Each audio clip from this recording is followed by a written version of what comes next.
President and venal houseplant Joe Biden says the skyrocketing price of gasoline is part of, quote, an incredible transition that is taking place that, God willing, when it's over, will be stronger and the world will be stronger and less reliant on fossil fuels when this is over, unquote.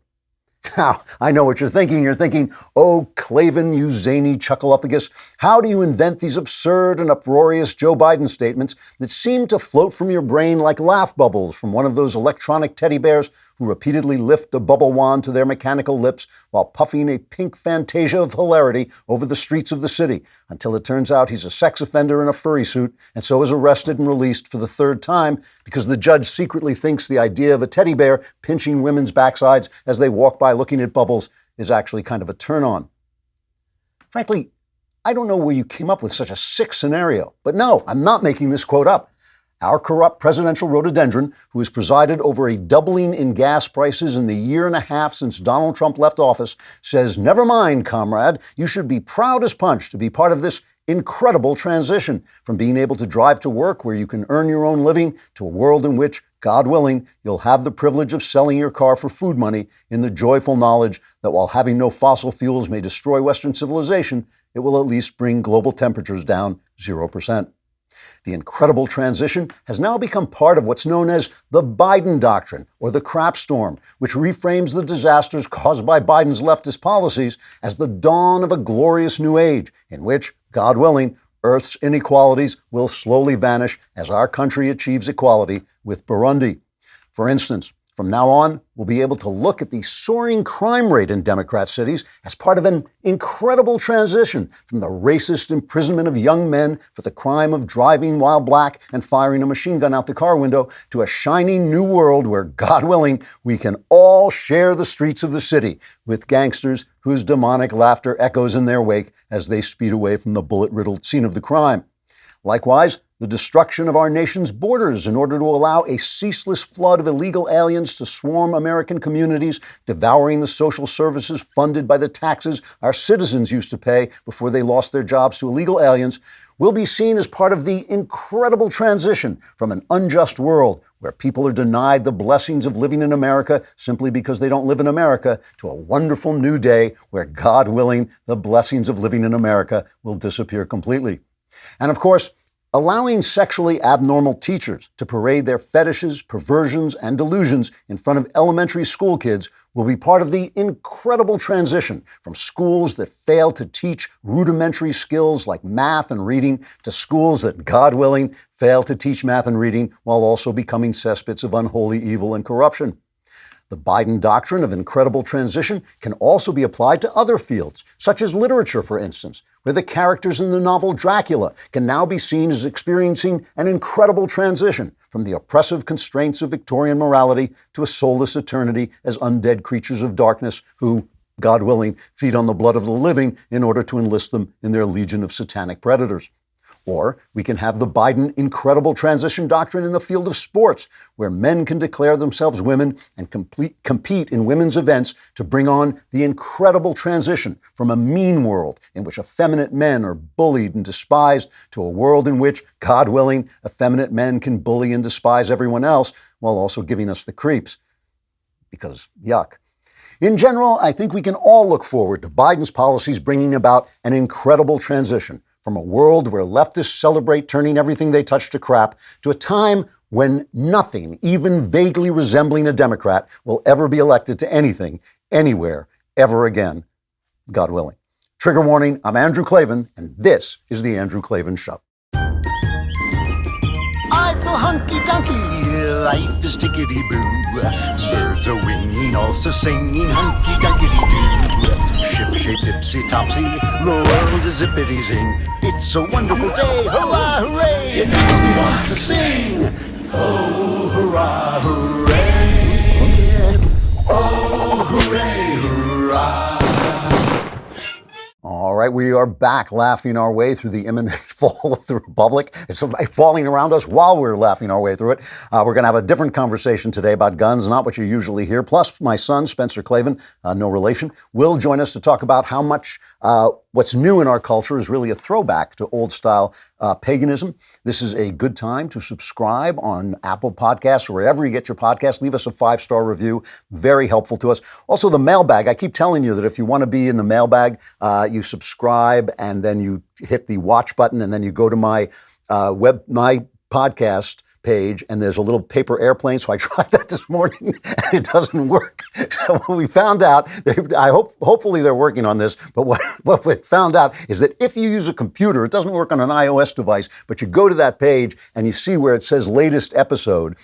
The airplane is either near that or you press latest episode and then it'll be on that page. And what they're trying to do is make sure your problems that you're sending into the mailbag are they have to be life-threatening before you'll take the time to find out how to send it in. Also, YouTube, you want to subscribe to my personal channel there, the Andrew Klavan channel on YouTube, and I will send you exclusive content. If you ring that bell, someone you don't know will die. But you will get exclusive content. And also, if you leave a comment and the comment is absolutely morally disgusting, we will include it here as fitting right in with the rest of our content. Today, it comes from Loco White Boy. I'm not sure how good a name that is. Like Loco White Boy, talking about our intro last week, said that was the best intro in the show's history. Say all that with the Pisaki slur was so good and so funny. People on the left can't be this funny. Well, that of course goes without saying, but people on the right can't be that funny yet. I read that because it was a very popular opening, so I thought I'd just include that in there. If you're anything like me, you hate the grocery store, broken bags, bare shelves. It's all such a chore. So I go online to goodranchers.com. It makes meat buying easy, and their steaks are the bomb. The best part is, it's all American meat. It ships straight to your door. The service can't be beat. You can buy a single box, but I think you should subscribe because their meat really rocks, and store-bought meat isn't the vibe. They never add hormones or antibiotics. Lock in your price with a subscription. It's perfect economics. Their beef is delicious, chicken better than organic, grocery store sourcing is suspicious, and they're starting to panic. You see, 85% of meat is shipped from overseas. American farmland is being bought up by the Chinese. Shop at goodranchers.com if you want American meat. Getting that box straight to my door is my favorite treat. Use code Klavan for 2 free pounds of ground Wagyu beef with your order. Go buy some meat from Good Ranchers. They're my show's tastiest supporter. I need a rap name at this point. So I had this kind of an amazing experience over the weekend, last weekend, where I went to Ohio to see the play The Uncanny in Dublin, Ohio. It was put on, my play was put on at a small theater, Stage Right. You can get there, it's going to be on again this weekend, Friday, Saturday, and Sunday. It's live streaming, so you have to watch it while it's on, but you can get it for $15. It's Stage Right Theatrics. Well, just look up Stage Right Theatrics and you'll find it, and the play is called The Uncanny. And Robert Cooperman runs the place. He was on the show. He assembled a great cast. It was a beautiful set. It was really well done. And it was gratifying to me to watch the play. The play really worked. I was worried about it when it started. It started a little slowly, but then once it got going, it was a really good play. But one of the great surprises was the town of Dublin, Ohio. As a kind of an coastal elite jerk myself, I tend to make fun of these places out in the middle of the country. But I know Ohio well. I love Ohio. My brother went to Kenyon College, and I had a girlfriend when I was very young out in Indiana, and I lived there with her for a few months, and I love it, right on the border of Ohio, and I really do love that area. But I get there, and Dublin, Ohio is a particularly beautiful and lively city, and young people, lots of families, just a really nice town. And it's right near Columbus. And they have built this beautiful bridge. They call it the Dublin Link. It's just a footbridge, but it's absolutely lovely piece of work. And the minute we get there, of course, my wife and I are both very eager to see this production. The play means a lot to both of us. My wife gets COVID. And I'm negative. I tested negative the whole way. And so far, I don't know how. I mean, my wife and I are very fond of one another. Usually, whatever we get, we share it. But this time, somehow, God willing, I've just been okay. So she was sequestered in the hotel room, and I went for a walk on this bridge. And I'm looking around, and like I said, it's just a lovely community. People living life, getting together. It's a largely white community, but there were black people, there were Muslim people, there were Asian people. And, I was just looking at all these people and thinking, America is fine at the individual level, at the town level, where people are dealing with each other. People deal with all this stuff, and they deal with their lives, and they know how to, the young people are getting together, and the girls are flirting with the boys, and the boys are flirting. It's life. They're doing great. It's the elites who have just made an utter mess of everything. It is the people in charge who are to blame for every bad thing that is happening. Inflation is out of control. The supply chains are disrupted. Our mamas can't feed their babies because they can't get the formula. The stock market is crashing. And all of this stuff is because, you think I made this quote up, this Biden quote here, just so you can hear. He's actually said this about skyrocketing gas prices. It's cut 9. We're going through an incredible transition that is taking place, that God willing, when it's over, we'll be stronger and the world will be stronger and less reliant on fossil fuels when this is over. You twit, really, people can't afford to get to work and to fill their cars and to go on vacation and all this. It's an incredible transition because he's got this great idea, Ordinary people are doing fine. Ordinary people know how to live, while our elites can't find their buttocks with 2 hands and a flashlight, and they're ruining people's lives with all the things we're doing. And, we've got parents doing their best to raise their children, then they send them to school, and teachers are trying to spread their sexual deviations to them and trying to teach them to hate whiteness because they've invented this new kind of racism. It's so much better than the old racism. Their white sheets are better than, maybe they have black sheets, so that's what really, wow, your head explodes at their new innovation, their new racism. The totally messed up reaction to COVID. Perfect example. I'm not, selling like the plandemic conspiracy. It was a real disease, real suffering, real deaths. This is not an anti-government screed. We need government, but we have a bad government. We have a government who does not know how to do things. 85% of the misery of this experience was caused by the government. The useless lockdown, closing the booming economy, Fauci lying repeatedly. If Fauci had just given people information, honest, true information, the best information he had, and let them make their own decisions, the numbers wouldn't have been any worse, and we wouldn't be in the mess that we're in. It's really the elites. They blew it. And so they should really take a look and be a little bit more humble. But this is exactly the point. This is what I was thinking about. I was thinking, if they had given people information and let people make their own decisions, it would have gone much better. And that's the difference between ordinary people and elites.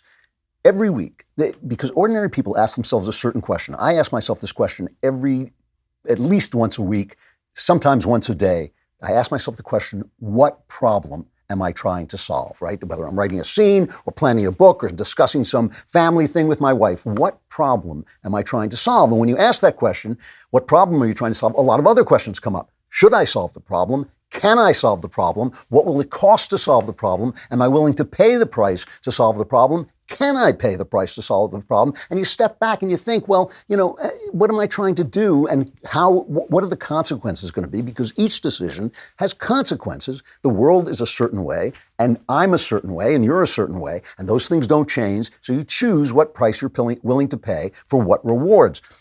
Ordinary people, with our limited resources and our human nature and our knowledge of the world, ask those questions all the time. What problem? What do I want? Is it good? What's it going to cost? Because we have to face the consequences of our actions. If we run out of money, for instance, we can't go next door with a gun and say, sorry, neighbor, I'm raising your taxes for living next to me to pay for a new car. We can't do that, but governments can.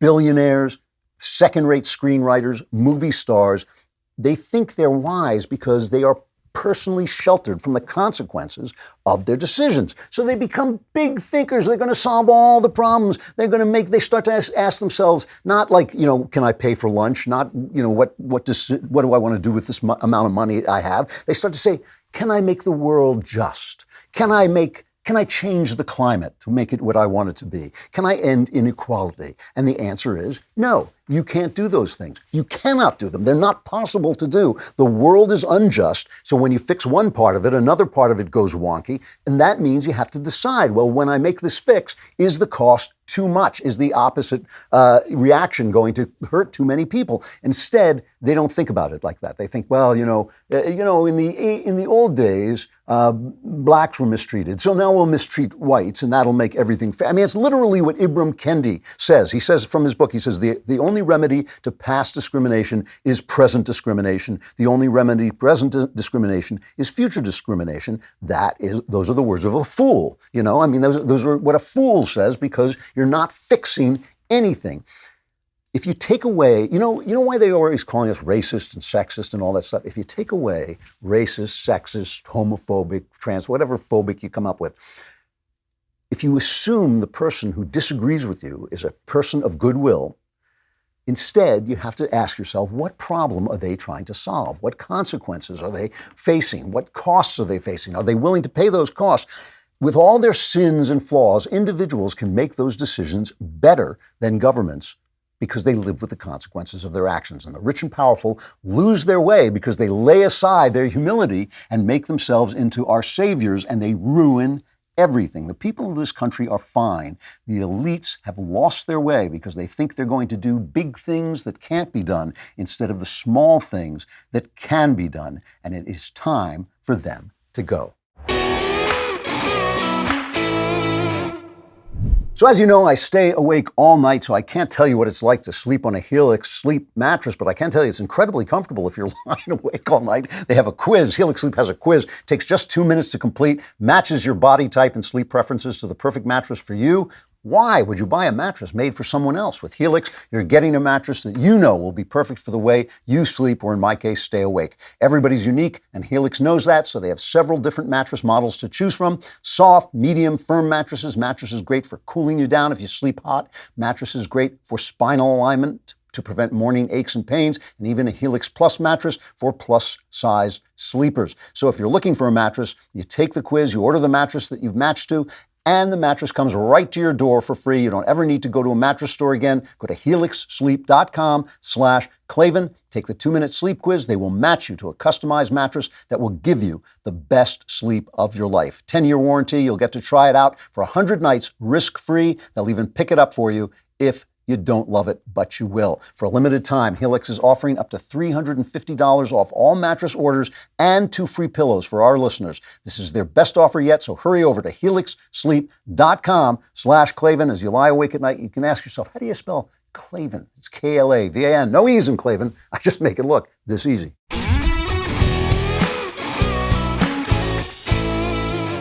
So this horrible shooting in Texas, in Uvalde, Texas, just incredibly, more tragedy than the human heart can hold. Children wiped out by this demon-infested guy. And right now, as I go on the air, people are arguing about the police. Did the police go in? Were they, were they cowardly? Did they hold back? Should they have acted in a different way? And I'm not going to talk too much about that, because the answer is we don't know yet. We do not know yet. And I find it very dispiriting to see the rapidity with which even good people react to information coming in from a chaotic news scene, because I've covered chaotic news scenes and I know that information changes over time. I'm not defending the police. I'm not attacking the police. I do not know yet. And I've read all the stuff that's coming in, obviously, but I do not know yet whether or not they acted badly or acted well or acted as well as they could, or what the situation was. All I'm saying is, when I see people on Twitter going, I'd take a bullet for those kids any day, and if you're a cop, you have to, you know what? Even heroes get pinned down by gunfire. So we don't know. Maybe they acted badly. Maybe they did all the wrong things. Maybe not. But at least let's try and wait until the information. All of this stuff is dispiriting. It's dispiriting to me that we can't. This is such a tragic, terrible thing and a complicated thing. We can't even wait an hour a day to have mourning, to say we are sad about this. They make fun of the right wingers for saying thoughts and prayers, but that's the first 24 hours as far as the public is concerned, because there's nothing.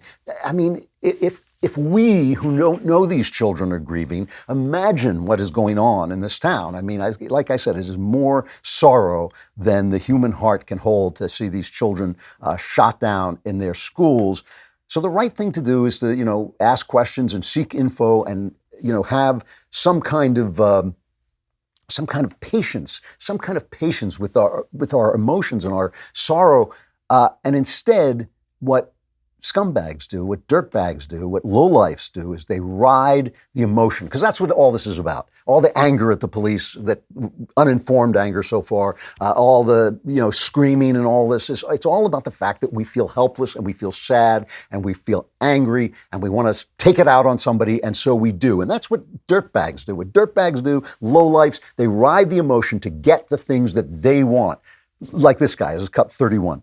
The idea that an 18-year-old kid can walk into a gun store and buy 2 assault weapons is just wrong. What in God's name do you need an assault weapon for except to kill someone? Deer aren't running through the forest with Kevlar vests on, for God's sake. It's just sick. Yeah, I mean, they want our guns. We get it. We've heard this a million times. Can you not wait? Can you not wait a few hours before you make your political play? Because we know this is an issue that and I'm going to talk about the issue. I'm going to talk about that specific issue. But still, can you not wait a little bit? And it's this idiot, Beto O'Rourke. Somebody, I think it was Politico, I accidentally called him Beta. And they said, no, we're issuing a correction. It's Beto, not Beta. And I thought, are you sure? Because really, this guy, he's running for governor against Greg Abbott in Texas, and he needs some camera time. It's not going well. So there's an informational meeting where Abbott and a couple of other officials are giving information about this horrible tragedy. And Beto, unbelievably to me, he pulls a campaign stunt. This is cut number 6. Excuse me. Excuse me. Sit down. You're out of line and an embarrassment. Hey, sit down and don't play this stuff. Shooting is right now, and you are doing nothing. No, he needs to get his ass out of here. This isn't the place to talk this over. This is totally predictable when you... Sir, you're out of line. Sir, you are out of line. Sir, you are out of line. Please leave this auditorium. I can't believe you're a sick son of a bitch that would come to a deal like this to make a political issue. It's unbelievable. It is unbelievable. But that's because he's not really thinking about what the situation is. He's thinking about himself. And, I think all our politicians are thinking about themselves. And just a little bit of feeling, a little bit of human feeling, a little bit of nonpartisan human feeling. They keep saying, Joe Biden, he's worried he can't unite the country. You're damn straight he can't unite the country, because he's a dirtbag. He's a terrible person. He's always been a venal, unprincipled, terrible person. And now he's an unprincipled, terrible, venal person who's the president of the United States. So in all the emotion, what I'm talking about is losing the facts, right? Greg Abbott talked about this. This is cut number 5. I know people like to try to oversimplify this.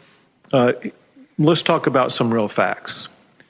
And that is, there are, quote, real gun laws in Chicago.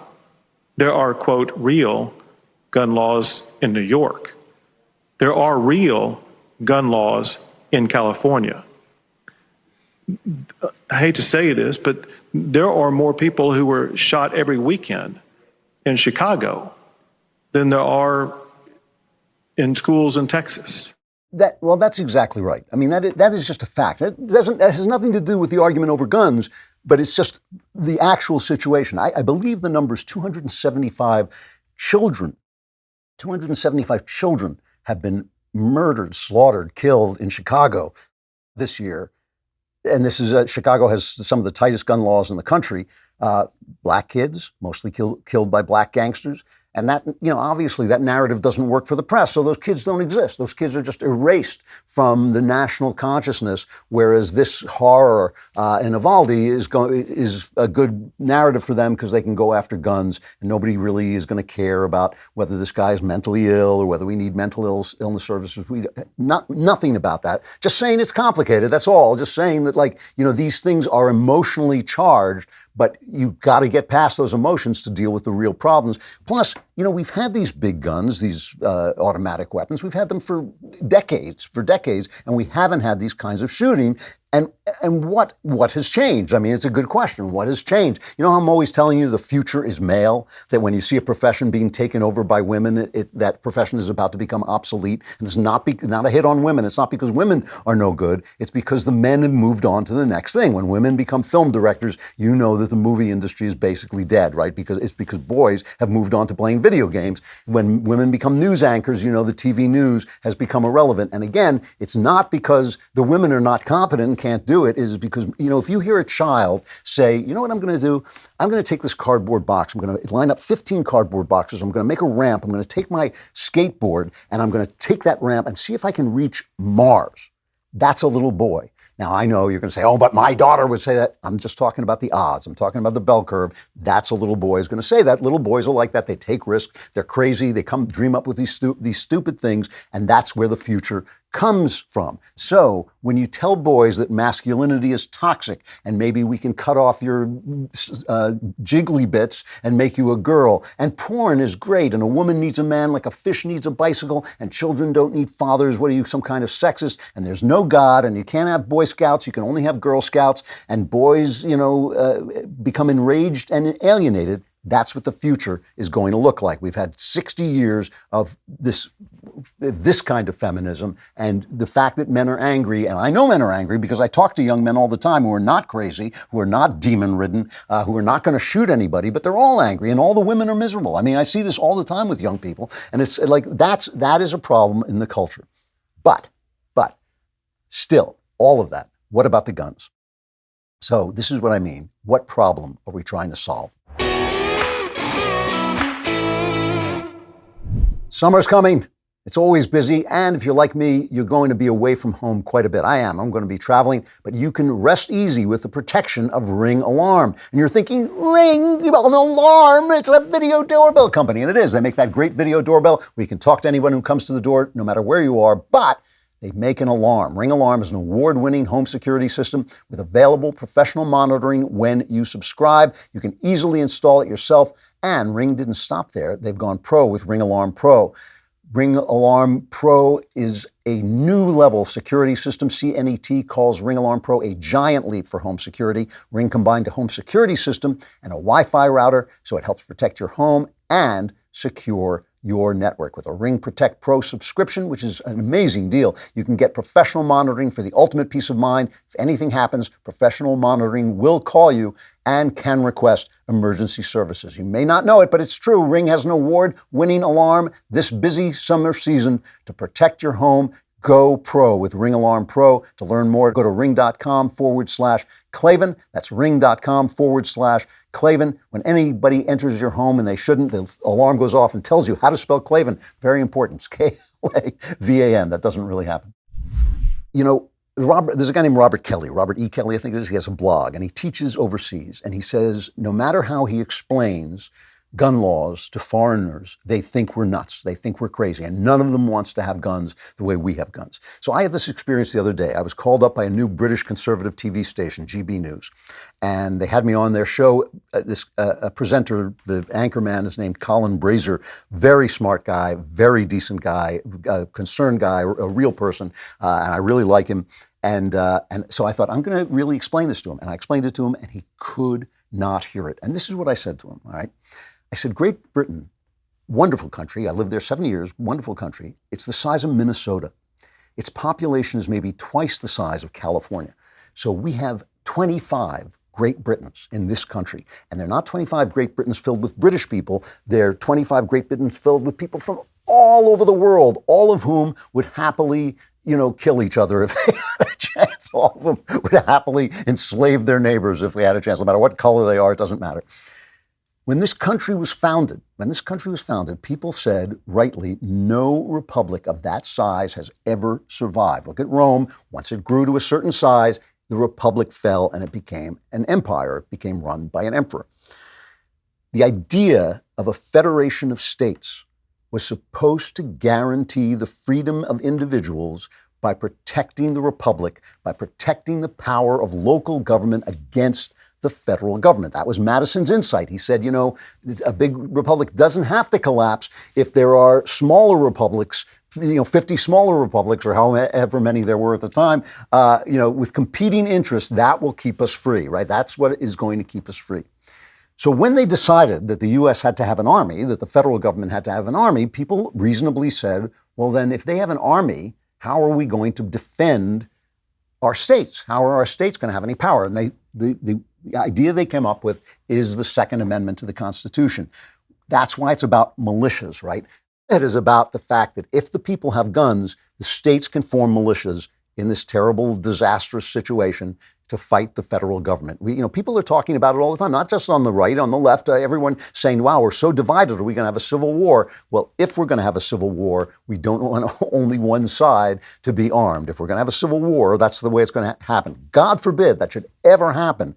But that's what it's for. So when Joe Biden gets up and says, deers aren't wearing Kevlar vests, for God's sake, he's not talking about anything. He's not talking about the problem we're trying to solve. We're trying to solve the problem that our boys are alienated by 60 years of feminism and guns are available because these guns are not incidental to our system and our freedom. They are essential to our freedom. And this is what the fellow Colin on this British show couldn't understand. He kept saying to me, I understand why you have a shotgun for pests and a pistol for self-defense, but why do you need these automatic weapons? They are in case. They are so we can form a militia in our states. Now, here's the thing.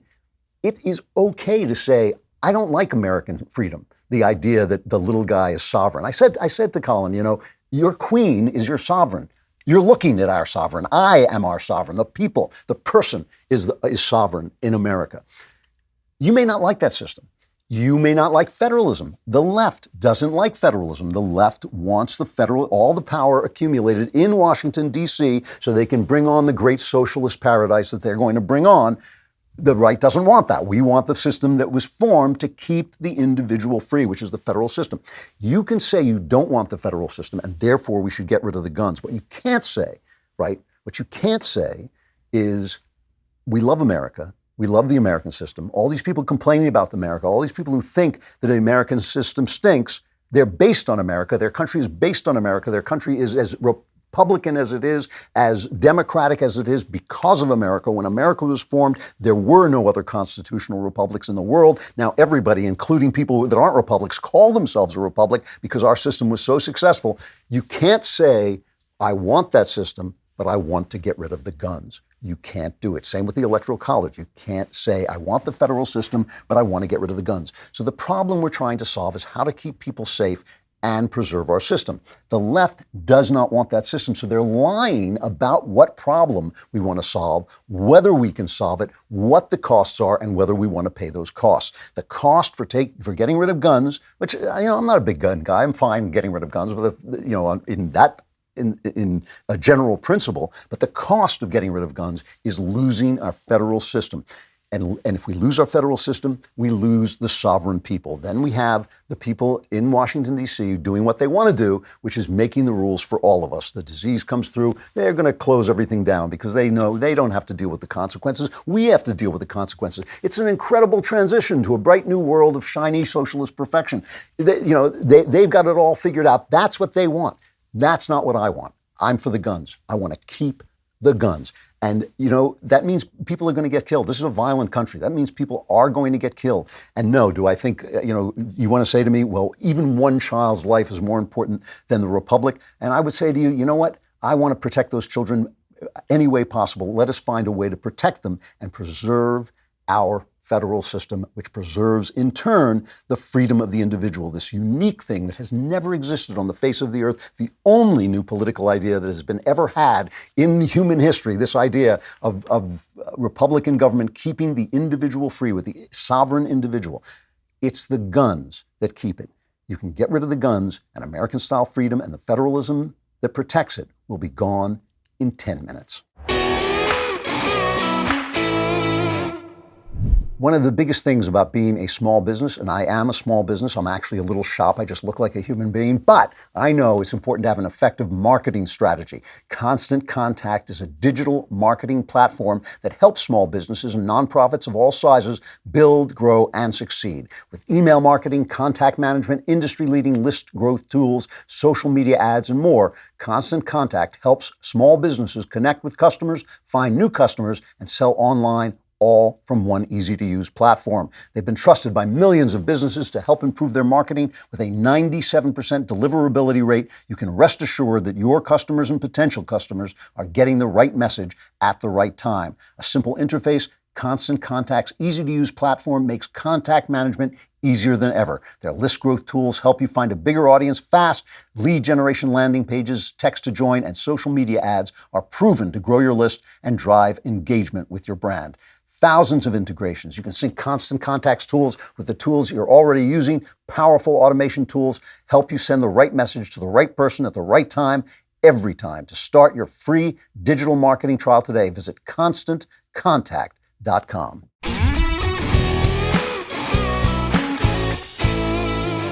So, the pernicious argument, and this is the argument of socialism, this is why I say socialism is inherently evil. I know that people who want to be socialists, their motives are good very often. They want things to be more fair. They don't want there to be poor people. I mean, and we all want, this is the thing. When you stop calling people names, you have to realize that most people are trying to achieve good things, but they aren't always asking themselves what the cost is. And once you understand that life is unfair, that doesn't mean you don't want to try to have more justice. It simply means that you understand that because life is unfair, every action you take is going to have a reaction somewhere else. Every inequality you solve here is going to have another inequality there, and you have to balance those costs. It's kind of the hard work of governing instead of these declarations that it's an incredible transition to a brave new world. That's the difference, right?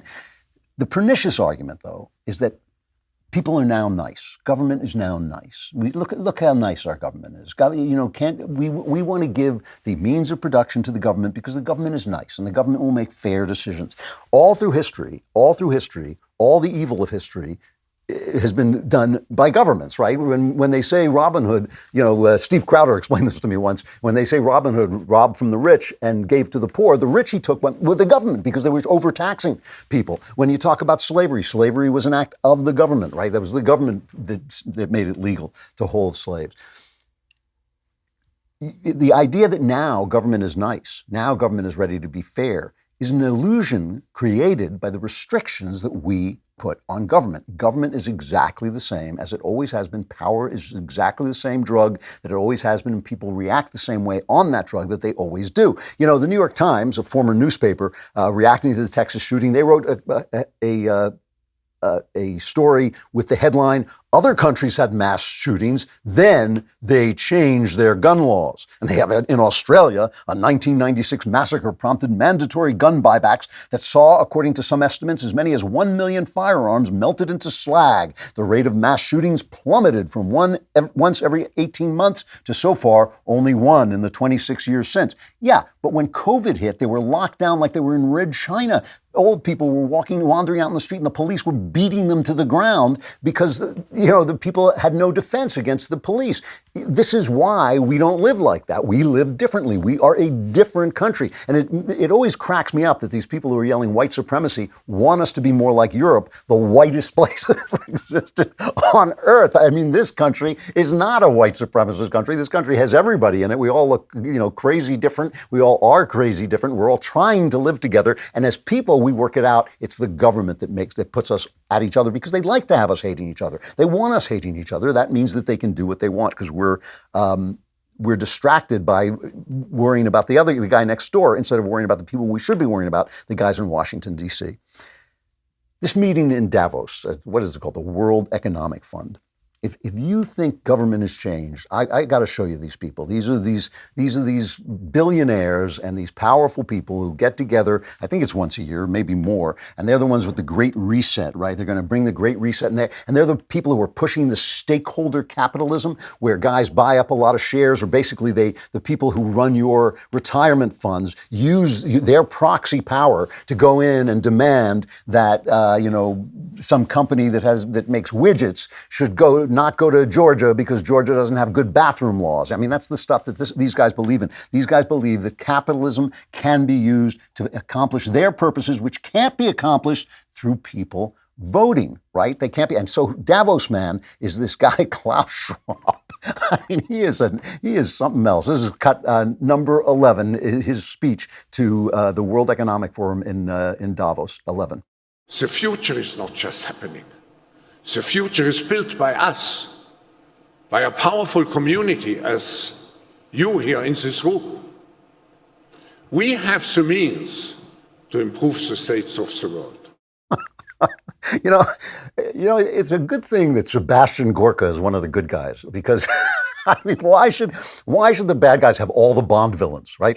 We have Gorka. We have at least one Bond villain on the good guy side, and what we should do is we should put Gorka and Schwab in a room together, lock them in a room together, and like Schwab can be like, I radiate the gold supply at Fort Knox, and then the gold medals of the transvestite athletes will be worth billions, and there will be no women to stand in my way. And Gorka can be like, I expect you to die, Mr. Schwab.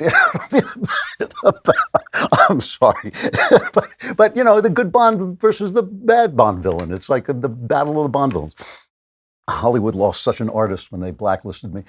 But listen, these are these clowns. They have this theory. I have this theory. Steve Meyer, the science writer, the guy who wrote the Return of the God hypothesis, he's been on the show.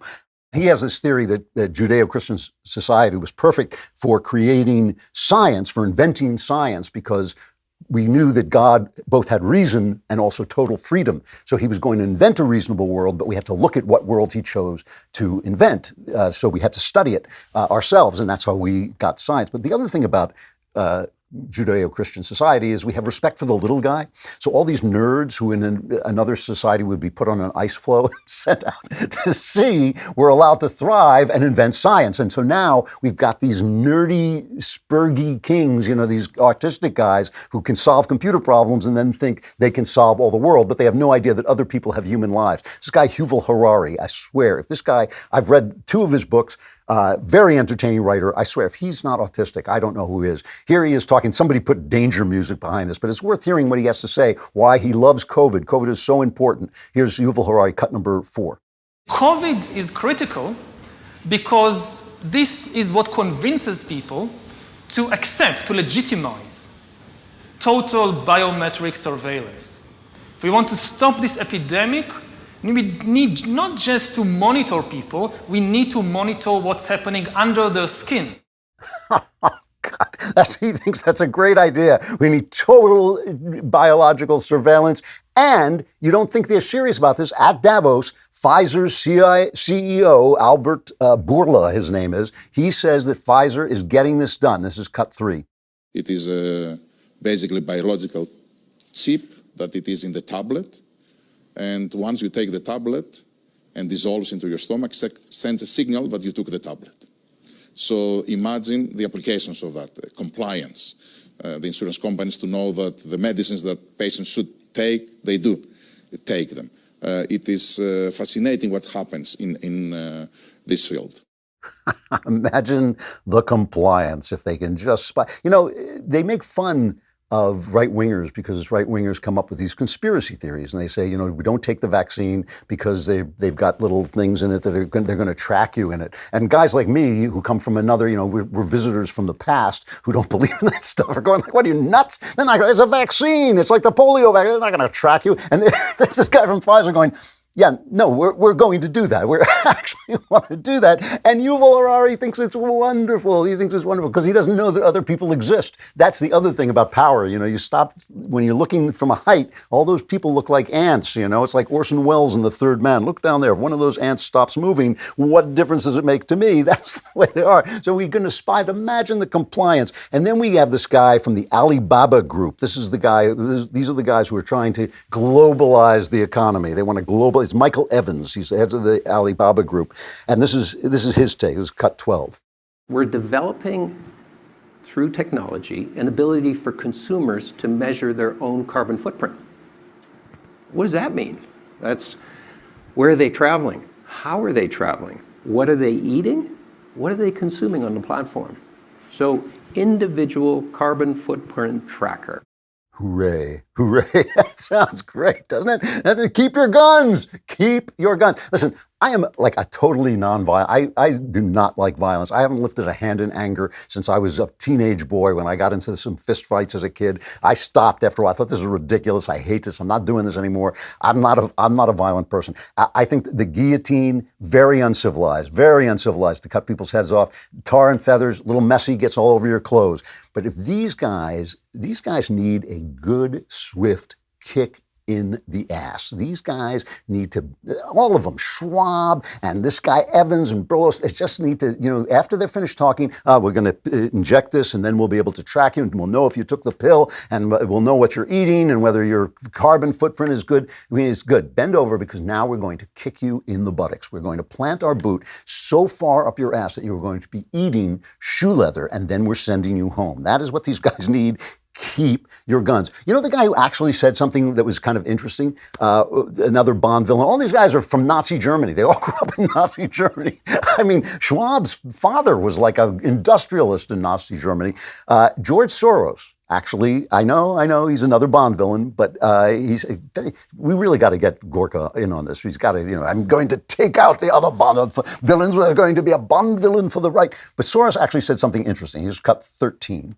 The invasion of Ukraine didn't come out of the blue. Fighting pandemics and climate change, avoiding nuclear war, maintaining global institutions have had to take a backseat to that struggle. That's why I say our civilization may not survive. So what he's saying, and that was not the complete cut, what he says is the open society, and George Soros is supposedly a supporter of the open society, is where the government ensures the freedom of the people. The closed society is the one in which the people serve the rulers and the government. And George Soros says he's in favor of the open society. He doesn't think America supports that, but that's what he thinks. He wants it's the open society. But what he's saying is that you can't pay attention to the open society when you have all these big problems to deal with, like climate change and, you know, the things that these guys in the war in Ukraine and invasions, then you can't pay attention to the open society. So in solving these big problems, we won't have time to create the open society. So he feels our civilization is not going to survive. You know, that's a little bit kooky, but it actually makes a certain amount of sense. What he is saying is we can't solve these problems if we let individuals just go around running free because they will pollute everything. They will invade things. They'll go out of their way to do the wrong thing. So we're going to ultimately need this closed society where the people serve the government because because the government will be tracking them and making sure that they don't get these diseases. And my response to that it is hard to express without a bazooka, but a sharp boot will do. Like I said, I'm not a violent guy at all. A sharp boot would actually express my response to that. Is, you know, I look at the people, and they solve the problems. They solve the problems, you know. People of different races may hate one another, but suddenly you get a white Romeo falls in love with a black Juliet, and suddenly that problem gets solved pretty quickly, you know.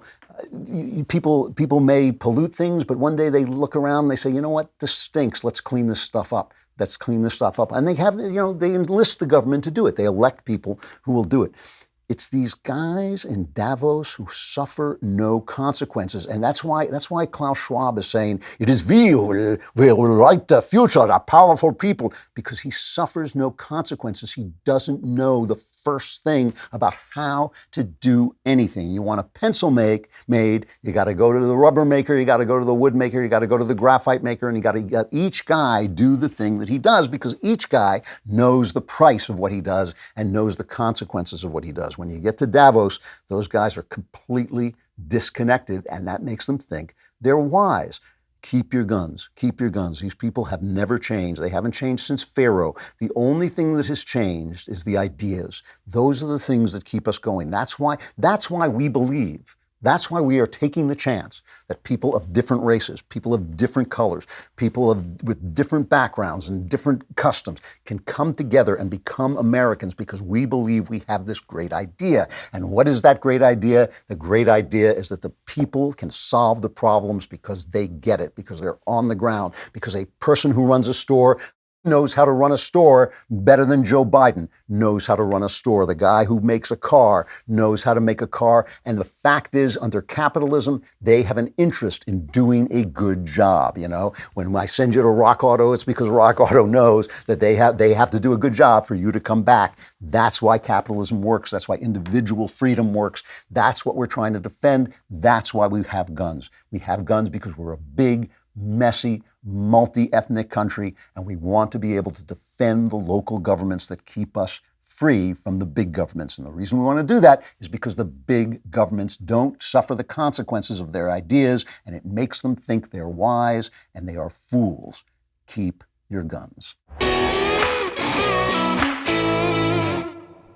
So when you heard me talking about my Helix mattress and how much I liked it, you were probably thinking, gee, I wish they made sofas. Well, guess what? They do. They just launched a new company. It's called Allform, and they make terrific sofas. What makes an Allform sofa really cool is that, for starters, it's the easiest way you can customize a sofa using premium materials and at a fraction of the cost of traditional stores. Pick your fabric, the sofa color, the color of the legs, sofa size, and shape to make sure it's perfect for you and your home. They've got armchairs and love seats all the way up to an 8-seat sectional, so there's something for everyone. You can always start small and buy more seats later if you want your Allform sofa to grow and change with you when you move. Allform sofas are also delivered directly to your home with fast, free shipping. In the past, if you wanted to order a sofa, it could take weeks or even months to arrive, and you would need someone to come and assemble it in your home. Allform takes just 3 to 7 days to come in the mail, and you can assemble it yourself in a few minutes, no tools needed. To find your perfect sofa, check out allform.com/Klavan, and Allform is offering 20% off all orders for our listeners at allform.com/Klavan. By the way, if you sit on this and you put your feet up, you'll probably want to say, how do you spell Klavan? It's Klavan. Klavan, there are no easy Klavan.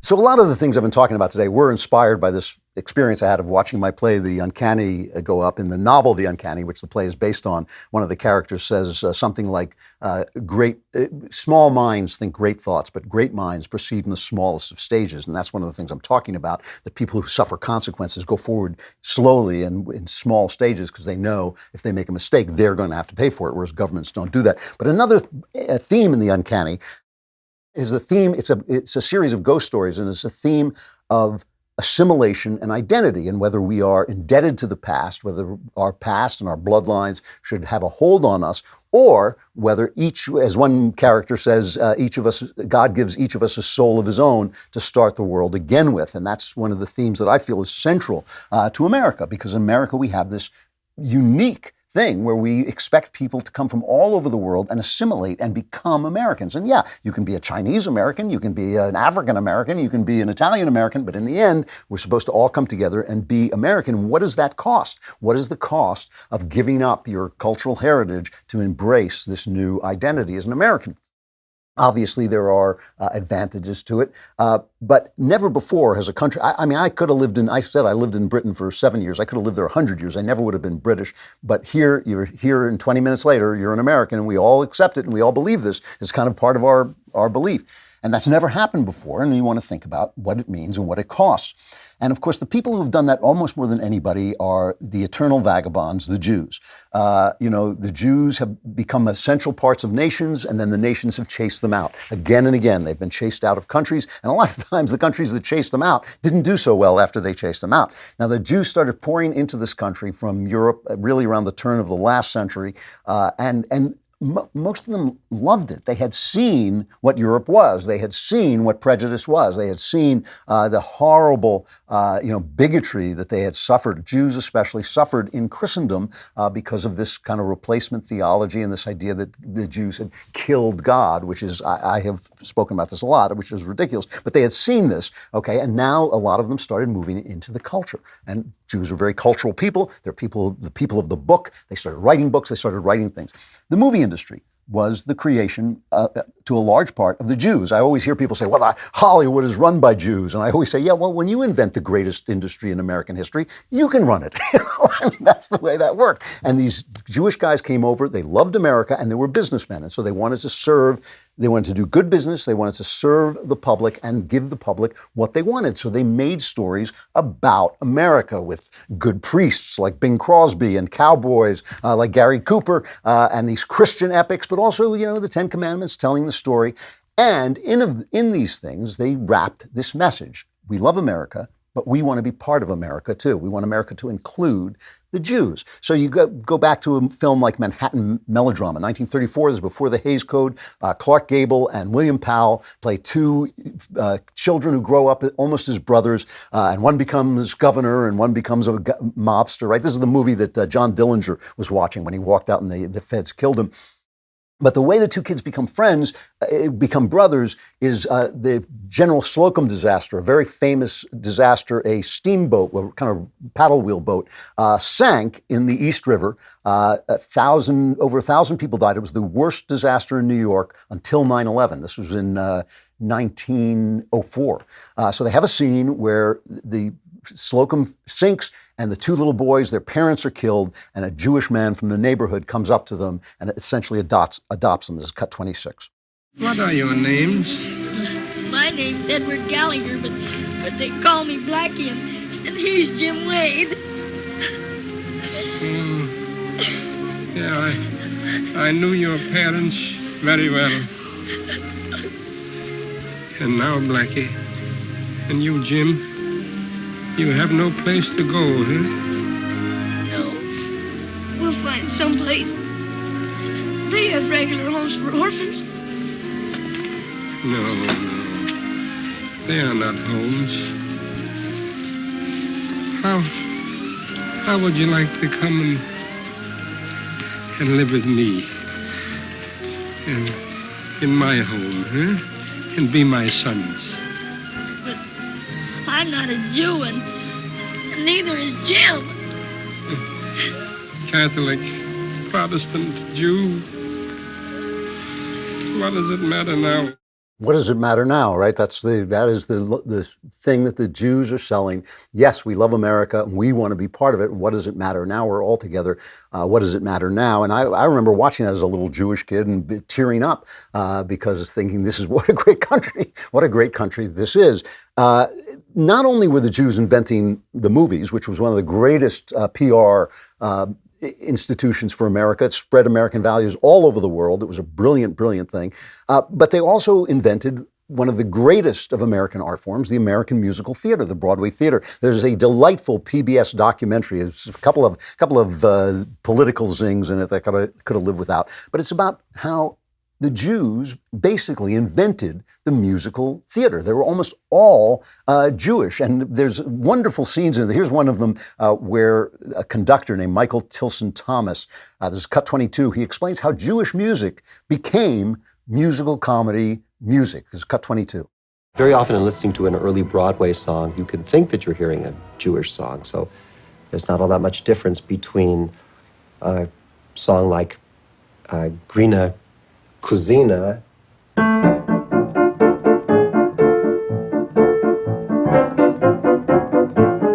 and the opening of Swanee.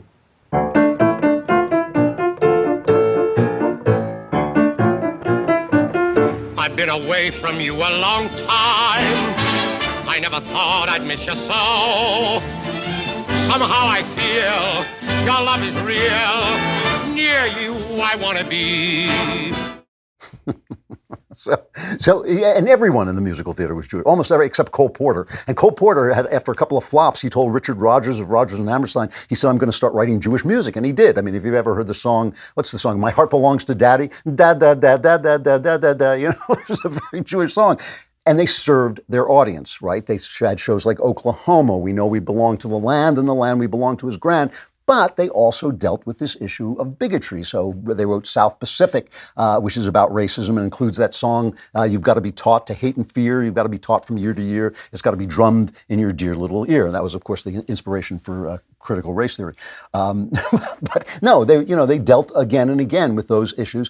The greatest of these guys was Irving Berlin. Irving Berlin came over here when he was 5 and could actually remember a pogrom. A pogrom was when the Cossacks came into your Russian village and raped the women and set your homes on fire because you were Jews. That's why they did it. It was a pogrom. And they would come in and do this thing. And Irving Berlin could remember hiding in a ditch and watching a pogrom. And of course, he comes to this country and he realizes he's different and he wants to be part of this country, but he also wants to serve and celebrate this country. Most popular Christmas song ever written, White Christmas, Irving Berlin, right? And if you listen to it, it has this kind of wistful outsider yearning for Christmas, you know, like he's in California, but he's yearning to be up north because I'm dreaming of a white Christmas. He wrote Easter Parade, one of the most popular Easter songs ever written. And ultimately, he wrote a song to say thank you to this country that had given him what he had, which was God Bless America. And here's Maury Yeston, who wrote the musical 9, talking about God Bless America. This is amazing. Cut 23. Who would think that in the most American, major sounding work that Berlin wrote, there would be in it what I hear very clearly as this, well, the Jewish word would be chazonish, but it would be a real cantor. Well,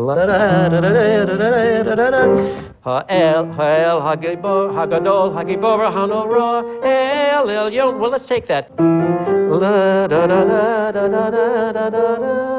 And I'll just put the fundamental bass tone under it.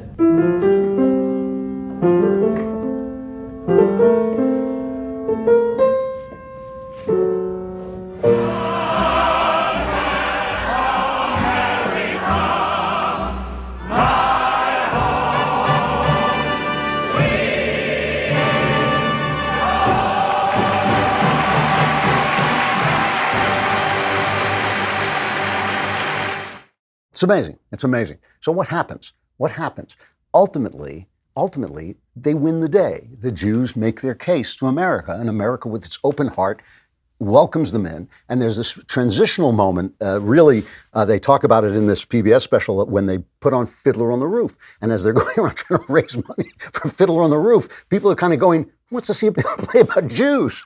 You know, because they had been hiding themselves in American concerns. The same way gay writers used to hide their concerns in plays about straight people. So you had Streetcar Named Desire, which could easily be played with all men, but it's about a man and a woman, so men and women can understand it and everybody can enjoy it. And actually, that's not a bad thing. That actually helps to helps to see the mainstream society through the eyes of outsiders. It actually is a helpful thing for everybody. But when they put in Fiddler on the Roof, they had won the day. People said, yeah, this is us. We're all Americans are also Tevye and also these little villagers, and we all can identify with this as we all can identify with Italian movies and Irish movies and black movies. You know, I've been watching all these different stories all my life. It never occurred to me that they were anything but American stories until the Black Lives Matter people started pushing it down my throat that somehow these black stories were different than every other story. And I thought, no, you know, we all got all God's children got problems in this world. So someone in Nashville, a lovely Christian lady, once said to me, why does Hollywood hate God if all the Hollywood people are Jewish? Jews have God.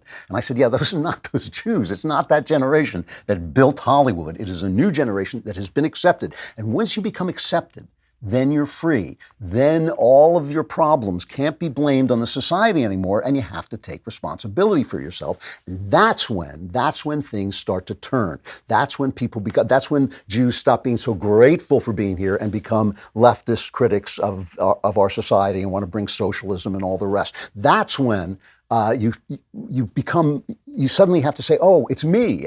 My problems are now my problems. It's almost like a function of existential fear of death, that, we all live and die alone in this world, and that's very terrifying. And once you stop saying, oh, all my problems, society is to blame for all my problems, you start thinking, no, it's me. I've got a responsibility to do all these things. And that's when you start to get films like The Godfather, where suddenly the draw of America is a fake promise, is cut 27. I'm working for my father now, Kate. He's been sick. Very sick. But you're not like him, Michael. I thought you weren't going to become a man like your father. That's what you told me. My father's no different than any other powerful man. Any man who's responsible for other people. Like a senator or a president. Do you know how naive you sound? Why? Senators and presidents don't have men killed. Oh. Who's being naive, Kay? And if you watch The Godfather, what happens is all the values get turned upside down. When a famous scene where he becomes the godfather at a baptism of a child, but he's meanwhile murdering all his enemies, right? The opposite of forgiving your enemies, he's having them slaughtered. One of the police shoots a gangster because the cop is the gangster. All the values get turned upside down because America turns out to be a big lie, and really the gangsters are the people. Everybody's a gangster, and you get this movie Get Out, which I've talked about before. Here's a black guy, falls for a white girl, goes home to her upper class white home, and realizes that the white people are all stealing black people's souls. They're actually stealing their bodies and replacing their souls with white souls in their bodies, and that's where the thing Get Out comes from, because one of them says to the guy, "Get out" before this happens. That movie comes after the election of Barack Obama, as Barack Obama's, race peddling comes after he's elected president. You think, well, you've been elected president, stop complaining and get on with governing the country. But no, his ideas were wrong, so he fell back on the old race peddling, just decide, oh, my son looked like the boy who was killed, and, it's the police are stupid if they stop a black man, and all the stuff that Obama did, because his ideas didn't work. Because once you're accepted, and nobody was ever more accepted in this country than Barack Obama, it's on you. Once you're accepted, it's on you. It is actually kind of a wonderful thing when outsiders pay tribute to the commonality that has accepted them, that they're asking to accept them. When Tennessee Williams writes about men and women, we learn something about men and women because he's kind of thinking his way into something different. When Jews wrote about America, we learned something about America. We saw it with a little bit of self-awareness that comes from having outsiders write your stories. But once you become accepted, once you become part of the system, and America is very good at making people part of the system, you are responsible for yourself. And that's when things start to turn. And I think that that's the situation we're in now. This country has really succeeded. Once the Soviet Union fell, that was a moment of greatest triumph. And the reason we're going through this horrible division now, this horrible tension, and violence in our streets, all of this stuff, is because of our success. Because now people are responsible for themselves. And once you're in that situation, you're either going to keep on blaming the society you're in, or you're going to start to understand the world is an unfair and hard place, and you have got to ask yourself the consequences of your actions, and ask yourself constantly, what problem am I trying to solve? What's it going to cost me? And can I afford that cost? So you're feeling blue, you're sitting in your car, it doesn't work because it needs a part and you can't get a date. Just say RockAuto.com. When you say that, man, the girls come out of the woodwork, and you can get parts for your car just by going online. You don't have to pretend to drive your car to a make-believe shop. You can just go online and use their terrific, easy-to-use catalog with great prices. RockAuto.com is a family business. They've been serving auto parts customers online for 20 years. Go to RockAuto.com to shop for auto and body parts from hundreds of manufacturers, and also just to sound so incredibly cool saying RockAuto.com. Their catalog, it's unique. It's really easy to navigate. You can just look at it. You can see all the parts available for your vehicle, choose the brands, specifications, and prices you prefer. And the prices at RockAuto.com are always reliably low, and the same for professionals and do-it-yourselfers. Go to rockauto.com right now and see all the parts available for your car or truck, and watch how the women, I'm telling you, it's amazing. Go ahead and write Klavan in there. How did you hear about us box? So they know I sent you, but say it the same way. You say Klavan, Klavan.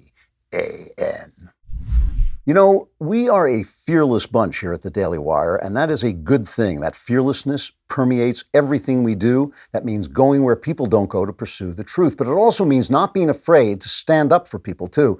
Take Gina Carano. When Disney fired her from The Mandalorian because of wrongthink, we didn't just write a heated think piece about it. We did something about it. We signed her on to make our movie Terror on the Prairie. Hollywood's loss is our gain.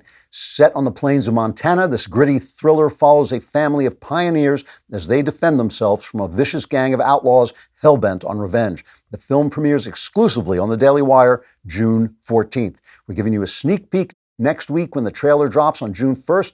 And to top it all off, the official Terror on the Prairie movie poster is in our shop right now. Buy it at dailywire.com/shop. From special guests on our podcast to unflinching films and documentaries that aren't afraid to confront the truth, everything we do at the Daily Wire is fearless. And this is our invitation for you to come and be fearless with us. Become a member at dailywire.com/Gina.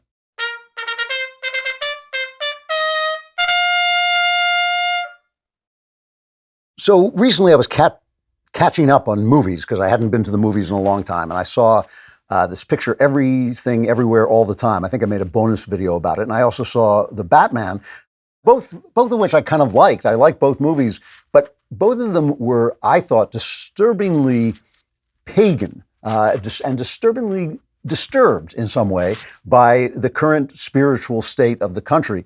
So I called the only person I know who knows anything about paganism and the ancient world, my son, Spencer Klavan, no relation. If you're not listening to his show, his podcast, seriously, The Young Heretics, you are really missing out. It is a terrific podcast. He is also an editor at the Claremont Review of Books. We've never met, but I will bring him on. Spencer, it's good to see you. Hi, How you doing? I have no idea how I got here. I just woke up. Somebody put a bag over my head, threw me into a van, and I woke up here. So it's great to be here, I guess. Well, we do that. We do that with all our guests. Okay. That's nothing special. Yeah. What is your title at Claremont Review? Oh, it's a designated pagan enjoyer, actually, I think. No. They'll get mad at me if I say that for real. I'm the associate editor of the Claremont Review of Books and the features editor at the American Mind. Even before you got there, the Claremont Review is the only magazine or journal I read from cover to cover every time I see it. It's just terrific, and it's gotten better since you've been there. I hate to say it. I know, but, it's depressing to true. admit. They are. I also was a fan before I signed on, and so I feel like I can say with actual sincerity and disinterest, it's one of the best magazines out there, and people should read it. It is terrific. So you and Josh sent me to Everything Everywhere All the Time, which I liked. You know, I didn't love it. I mean, I'm kind of nuts about Michelle Yeoh. I think I told you I had lunch with her once, and she just was so charming. But it's a multiverse story, and it doesn't really make sense. And one of the reasons it doesn't make sense is because they're looking for a moral reason to stay in the version of the universe you're in, and there is none. Once you have a multiverse, it seems to me, everything, all the consequences, morality, and reason for being anything disappear. Am I alone? Well, in this? no, you're definitely not alone, and it's in the title, right? Everything, Everywhere, All at Once just says exactly what the problem is, right? That everything is always happening somewhere, which means that none of the consequences the whole point of human life is that it's linear, and once you make a choice, the moral consequences of it start to unfold, right? This is also the inherent logic in storytelling, because storytelling exists, right, to reflect the moral universe, the human universe, back at us in artistic form. And yeah, I feel a little bad for sending you to that movie, because I did really like it. You know, I actually think there are good multiverse movies and bad multiverse movies, but I didn't warn you in advance of the way that I liked it, because what's kind of funny about that movie, and they don't really say this, but it works by admitting that the multiverse is an inherently nihilistic and depressing concept, because that's true. The villain in it is her daughter, who it's kind of a metaphor for her depression or for maybe her estrangement from her mother. And she's just staring into this void of infinite possibility. And she says things like, each new statistical anomaly just proves that we're smaller and smaller pieces of what, like and that is actually an accurate description of what really taking the multiverse seriously as a proposition in physics and metaphysics means. If you actually say, right, that every choice that we make, there's some other version of us where we might as well have made the other choice. And also it's just an accident that we're here at all because statistically it happened that the universe producing machine coughed us up, right? That's inherently a depressing and nihilistic concept. And all the movies that do this well do it by secretly undermining the logic of the multiverse. So usually what they do is they pick one version of you and they kind of make that the real version, right? And this one, in the Michelle Yeoh movie Everything Everywhere, that's a really good the point. metaphor is, they say explicitly, you're like a puppet. The other versions of you are like puppets. And the real you, or the primary you, is kind of inhabiting your brain. This happens in Doctor Strange in the Multiverse of Madness too. People dreamwalk. And so then there's actually, but that's cheating because that makes there be basically one character with a linear path whose choices matter, and everyone else becomes kind of this automaton or this caricature. But that's undoing the multiverse in order to tell a good story, which you inherently have to do. You make a really good point about the connection between stories and the linear form. In Christianity, you have this idea that our world begins with "Let there be light" and ends with with Revelation. It ends with the apocalypse, which means that we're living in a story, and you understand the world as a story. And personally, I have found when you understand your own life as a story being written by God, it becomes much more meaningful, and you kind of understand it better. But what you're talking about, the thing that interests me about this is you're actually talking about a pre-Christian thought then, and this is one of the things I keep saying. People keep saying, it's a post-Christian world. And I think, because Christianity is true, right. There is no post-Christian world. There's only a pre-Christian world. This is not the first time people have thought of a multiverse. Right. Well, this is, I think, such an important point that you're making about, we don't actually, Francis Fukuyama wrote this book, The End of History, that people kind of misinterpreted to mean like, now everything's going to be fine. But what he meant is that liberal democracy was the pinnacle of development, the pinnacle of government development. And there was no going forward from that. We were only going backward. And that's Christianity. Christianity is the apogee, I believe, of philosophy and theology in the West. And there's only regression after that. And like you say, right. People don't understand that, we think of the past as this kind of superstitious, dumb time. But in fact, ancient philosophers at the time of Paul were incredibly sophisticated. It's not like they didn't think of materialism or scientism as like options that they could have chosen as what to believe. And when Paul, at the Areopagus, in the book of Acts, when he stands up in front of the Greek philosophers, he's talking to the best and brightest minds, the Epicureans and the Stoics, who the author of Acts says, they did nothing all day but sit around and talk about the latest new idea, right? Try to find some innovative thing to say and to think about. And one of the philosophies that was available at that time was multiverse theory. So it's not like Christianity just got this, imagined, like we have this linear path and that's the only way it could ever be. They were choosing among a range of possible accounts of the world and saying this is the true one. But Epicurus, who was obviously the founder of the school called Epicureanism, came of age, sort of, reached the pinnacle of his career during what's called the Hellenistic era. And this was an era a lot like ours. It stretches from the end of Alexander the Great's empire. So 323 BC, Alexander the Great dies, and he's amassed this enormous territorial empire, but it's based on his charisma, so it falls apart into all these competing civilizations and states, or sort of kingdoms. And the other thing that's happening is that the tradition that Socrates kind of begins with Socrates in philosophy is splintering into all these rival schools.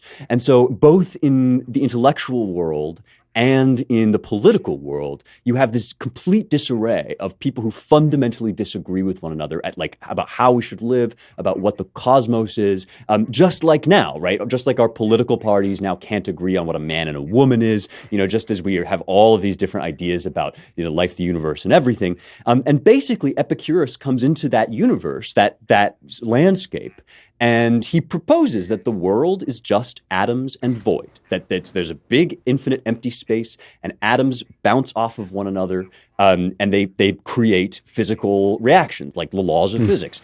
And he says, well, there's nothing to stop you then from thinking, well, if this universe just randomly, this cosmos just randomly coughed up into being, then there's probably another one that coughed up into being where things are a little bit different somewhere else. And this is many worlds theory, or ancient multiverse theory. And one of the most interesting things about it to me is that Lucretius, who's an sort of Roman interpreter of Epicurus, says, part of the point of this philosophy is to explain how the universe can exist without the intervention of the divine, without gods or a god planning things out. Because that was the kind of Stoic view, was that there was divine providence everywhere governing all things.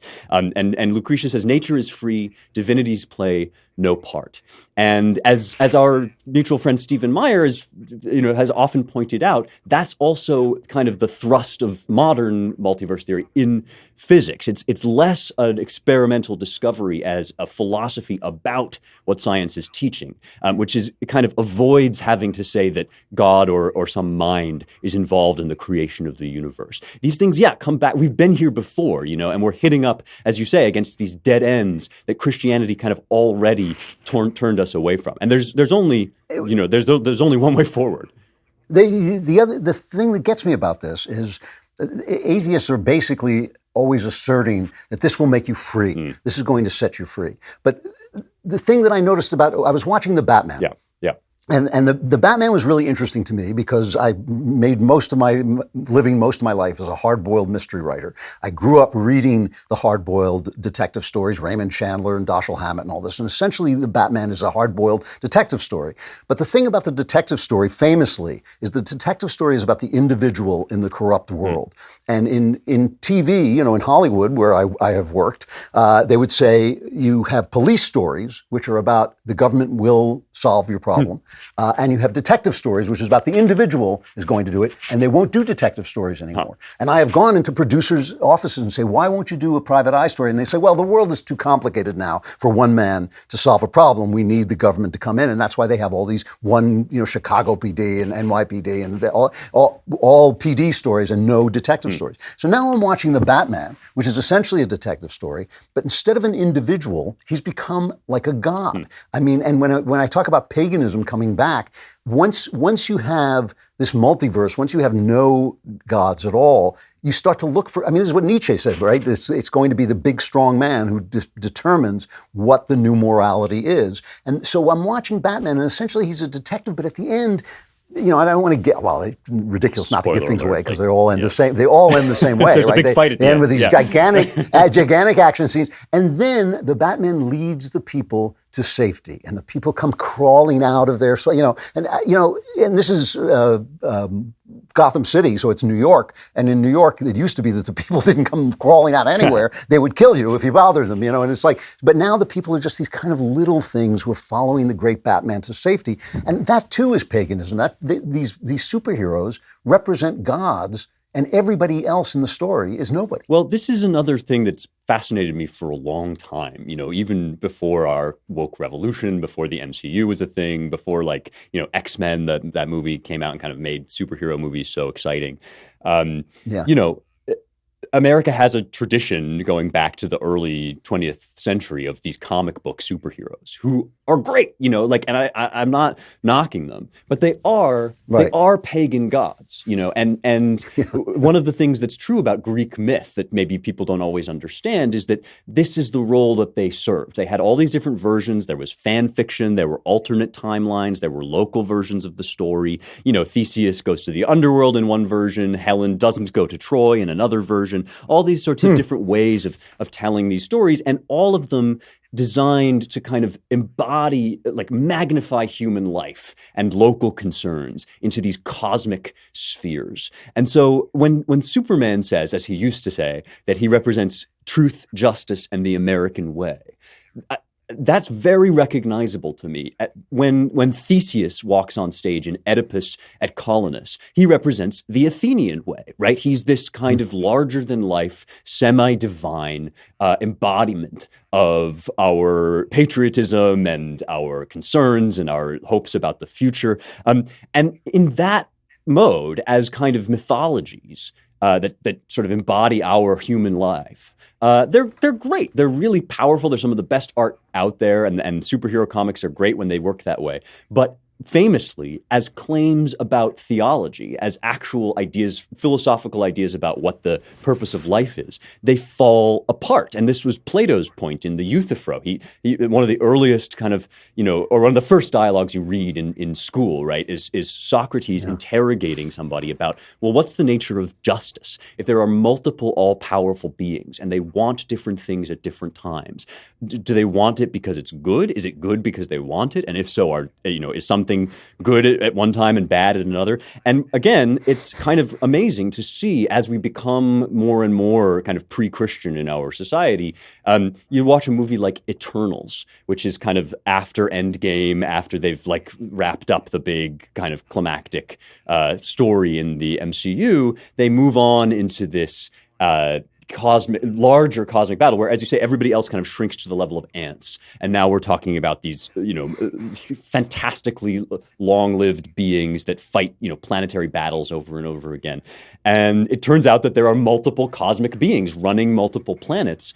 And when the Eternals break in favor of one, they achieve this rousing victory on Earth that we're supposed to be so excited about. But it seems doomed to cause the heat death of the universe. And then at the end, the heroine says something like, I'm worried, I don't know if I did the right thing. And it's like, well, you might wonder, because this is the problem with paganism, right? Is that when you have multiple gods, there's really no way of saying right, true, or just, these are very old problems just coming right back. And it really does come back to this idea of the proper use of narrative, the proper idea of a story. Sure. If my life is a story, then your life is a story. And whether you're a homemaker or a president or, the guy who sweeps the streets, you are journeying somewhere that matters. It matters what is happening to you. But when God starts to fade, when you stop looking at yourself as because if there's a story, there's also an author and you're not it, like there's somebody writing that story. But when God starts to fade, you start to have this misuse of narrative, this kind of overwhelming idea like Freud. Freud is this perfect example where you can't even grow up to be straight or gay without there being a story that goes into it. You're not just that thing. But in fact, when you look at the birds and the bees, they don't have a story really. Right. They're not people. So they just are what they are. And we are, to some degree, the characters that we are. They're obviously the things that happen to you in life affect you, but you don't need a story. I don't need a story to be me. I was me when I was born, And that journey that you take, it seems to me it's important to everybody. And once you lose that idea, you have lost that central, the thing I call the great speculation, that your inner life is as important to you as my inner life is to me, and they are both equally important to God. That is this great speculation. It means, that means I have to treat you in a certain way, and I have to think of your story as mattering and what I do and it mattering. It's interesting, that guy, what's his name, David Brooks, is he the New York Times columnist? Yeah. He wrote something today saying, life is not about the ideas in our head. It's about the fact that we respect the inner life of other people. And I thought, well, that is an idea that, that didn't come out of nowhere. That is an idea in our head. So here's what I want to know is this idea of, what is new and what is old here? Is there, I have heard people say, I even read a book once called The Invention of the Individual. If you go back into Athens, say, they thought of everything, but did they in fact think of the individual? Did they, Plato famously writes this thing, The Republic, where he basically erases individuality in order to form this perfect government. Was this something they were struggling with, or did they even care? So it's interesting, over on Locals, which is the kind of VIP community of the Young Heretics show, I have been translating and commenting on the book of Romans, Paul's letter to the Romans, which is really his masterpiece, I think. And he is writing it to the young fledgling church in Rome, which is the commercial and political center of the world, essentially, right? We're in the imperial period now. And these converts to Christianity, some of them were Jewish, so they were monotheists, and some of them were pagan. And he's trying to understand how these people can all be part of the body of Christ, so, informing one philosophy, one theology under one God. And one of the things that makes it a masterpiece is that he begins to examine his own upbringing as a very faithful Jewish observer of the law, a Pharisee, right? I mean, this is Paul's story, is he persecuted the Christians, he converted, and he's thinking about the fact that, as he sort of puts it, the law was not itself sin, but it was the occasion for sin because it taught him right from wrong, and in doing so taught him that he had something inside himself he didn't know before that was always pushing toward evil. And only once he could make that realization, only once he understood how deep that evil went, how completely it had taken over the human soul, only then could he basically, give his life over to Christ. Could he give up the search for his own righteousness and ask God to forgive him? And in the course of these reflections, he says famously, "I do that which I do not want to do, and that which I want to do, I do not do," which everybody who has ever tried to take up a gym routine knows what that feels like, right? But of course, every human knows what that feels like. And again, these things, they sound now to us like commonplace observations, but only because they were so revolutionary that they remade the world, and now we all think them. Yeah, I do. I have these two parts inside me. And Plato, the Greeks acknowledged some of this, the idea that you might want one thing and kind of have another part inside of you that does something else. But the notion that there is a you that was formed uniquely by God, I think you need the image of God from Genesis to kind of make that idea complete. That the notion that although I have failed to do what I'm called to do, nevertheless, there is something I was supposed to do. That, in other words, the whole idea of sin, missing the mark, falling short, requires there to be a consciousness, a final authoritative consciousness that holds in his mind the you that, even though he does not currently exist, is meant to be, right? The you that is in Christ, the perfected you. And that's the story. Either that is the real story that we're all moving toward, trying to tell, trying to understand, or, right, it's just our own story that we generate from our own. And that's kind of, to take it back to the multiverse, that's kind of the multiverse versus not multiverse question, right? Is it just one among a number of options that we have chosen for ourselves? Or is there a true story that we are haltingly trying to discern as images of God?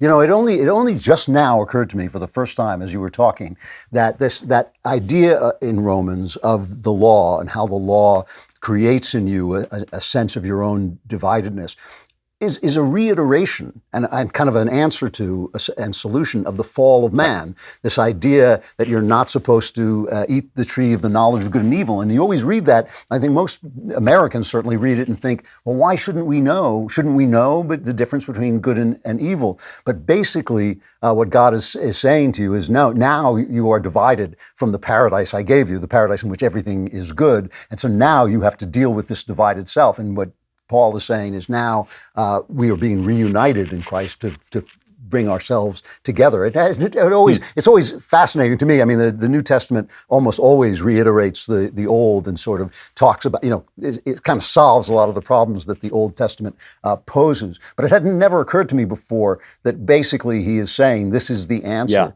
to the fall. And that is the story. Right. That is the story. That story, that journey from the fall, and the kind of, it's repetitive, like the way when you have a childhood trauma, you keep repeating it in your mind. We keep repeating this fall of this kind of attempt to take over morality from God and to determine for ourselves what morality is from God. And the limiting factor of a moral universe is the opposite of the multiverse. It is the thing that says, this is the playground you're in, and there is no other one. There is no multiverse where the Nazis were great guys. Totally. This reminds me of one of the other things that this time around, translating Romans has made me able to kind of think about it more deeply. And it's just, it is one of the great works. If it stood alone as like a work of Greek philosophy, would say, oh yes, one of the great works of the West. But because it's a book of the Bible, we think, oh, it's Romans. But actually it's in itself a masterful treatise on theology and philosophy. And one of the things that I had never quite understood is this idea that in Adam's fall, we sinneth all, right? And because it's this thing, I wasn't there, man. I did not eat that apple, bro. And or whatever fruit it was, I didn't eat it. And so that is one of the hardest parts of what they call theodicy to me, the idea that God is just, but there is sin, right? It's like we all suffer so terribly, and some of us suffer more terribly than others in this world, in this life. And, those people sometimes it seems like, in the doctrine of the fall, those people are being held hostage to this mistake that was made 1 million years ago. It's like being held hostage for the mistake of slavery because you're a white American, But I finally got it when I saw that Paul calls Adam the typos, which in Greek is like where we get the idea of the archetype. He's the sort of stand-in for all of us. And I suddenly realized that when I do this reasoning, what I'm implicitly saying is if I had been there, I wouldn't have eaten the apple. Right? If I had been in the garden, I wouldn't have chosen it. And Paul, by calling Adam the archetype of man, is saying there is no counterfactual. That's what happened. And that's who Adam was. And that's what man is. That there was essentially, he had a free choice, but everybody in his position would have made the same choice. And so you essentially are implicated in this tragic history. And there's no way out except for forward.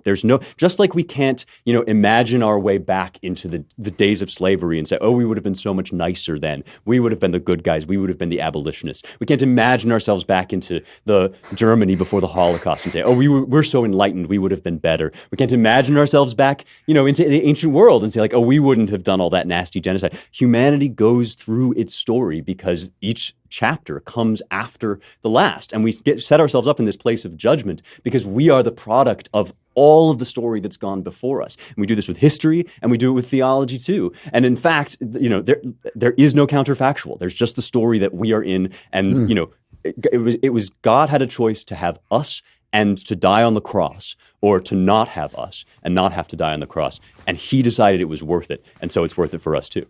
This is, it's amazing. This does, to bring this back, because we're kind of running out of time, but to bring this back to the situation that we're in now in terms of our culture and in terms of the arts, which I feel are in a real slump. I mean, the worst I've seen in my entire life, where I feel like nobody's quite got the voice that they're looking for. And it seems to me what they're looking for is the idea of the good man. When the last time that our arts flourished was this golden age of TV that came out, and all the stories were about bad men. But the fact is, there were men. When you go back and look at the opening of Breaking Bad, it's all about, sometimes his wife deigns to give him a hand job, and he's beaten up by his boss at work, and he's a henpecked nobody, and nobody cares what he thinks. And by becoming a gangster, he becomes a man. I am the one who knocks. I'm the guy who comes to your door. I'm the guy you're afraid of. And that's the only way we've been able to imagine manhood since really the 60s. And so now we've come to the end of that rope.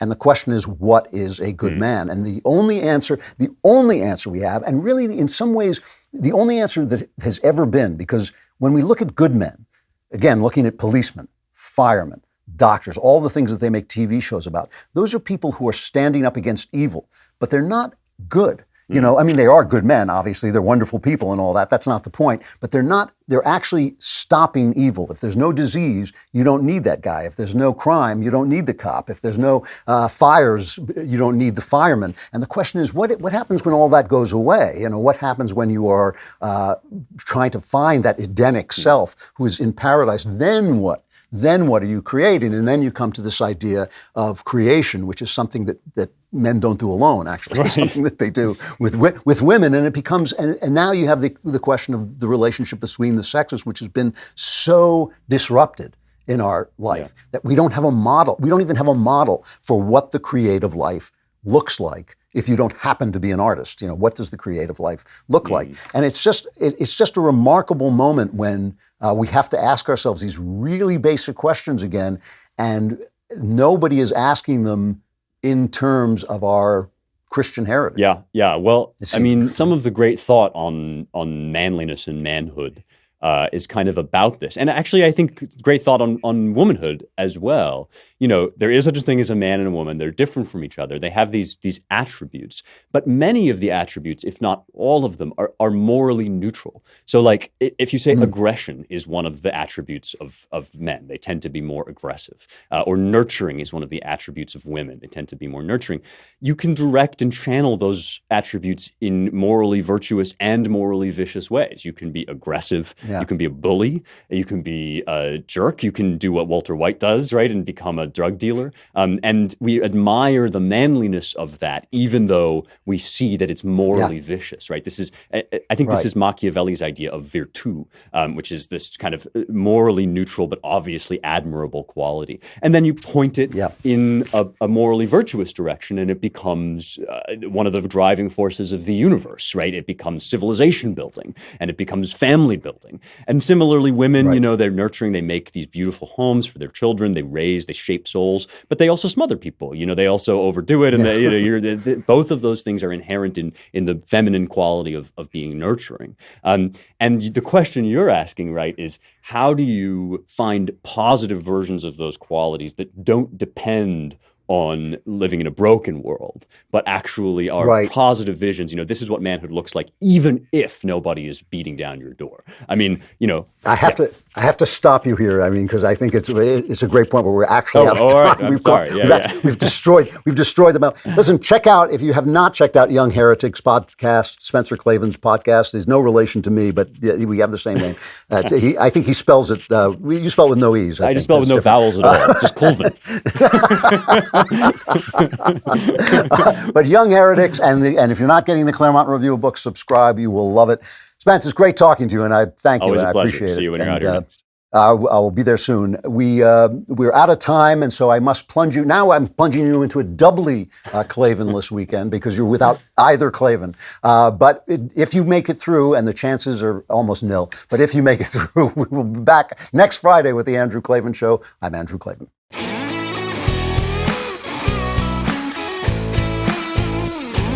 The Andrew Klavan Show is produced by Lisa Bacon, executive producer Jeremy Boring, our supervising producer is Mathis Glover, production manager Pavel Wadowski, editor and associate producer Danny D'Amico. Our audio is mixed by Mike Cormina. Animations are by Cynthia Angulo. Hair and makeup is done by Cherokee Hart. Our production coordinator is McKenna Waters, and our production assistant is Jacob Falash. The Andrew Klavan Show is a Daily Wire production. Copyright Daily Wire 2022. John Bickley here, Daily Wire Editor-in-Chief. Wake up every morning with our show, Morning Wire, where we bring you all the news that you need to know in 15 minutes or less. Join me and my co-host Georgia Howe for daily coverage of all the biggest stories on Morning Wire.